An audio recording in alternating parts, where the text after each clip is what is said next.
It has brought some sanity into that space. I think it has brought some sanity into that space. But if God speaks to the prophet and he doesn't have the boldness to say it, then I'm bothered. Because if God speaks to you, he must be bold enough to say it.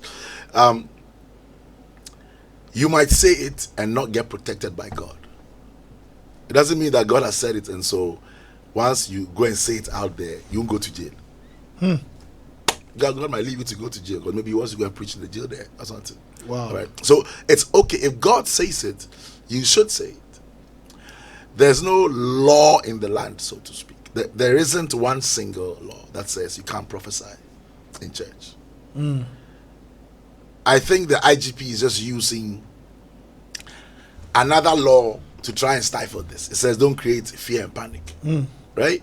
Then let's catch every single doctor who said that you get COVID because we're creating fear and panic. People fear, people they buy nose masks, people get business from nose masks because they were creating fear and panic.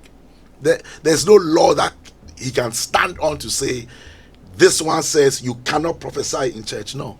I thought, the reference was what would actually, a lot of times some of these prophecies, The death. It scares people, their families, those who rely on them for their livelihood. It's like, so they're saying, you know what, if you got it, this is what I got. If you think you got it, Go tell the person. go tell the person.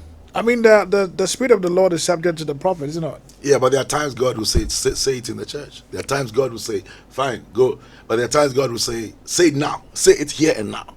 Yes. Because sometimes you even get access to the person is a problem. So, you are admonishing those who think that God said they should say it now to say it. And so if God says say it, who am I? Yeah, if you are saying God says say it. Say it and let's see what the IGP will do. Timothy Bentum. That's his advice. Yeah.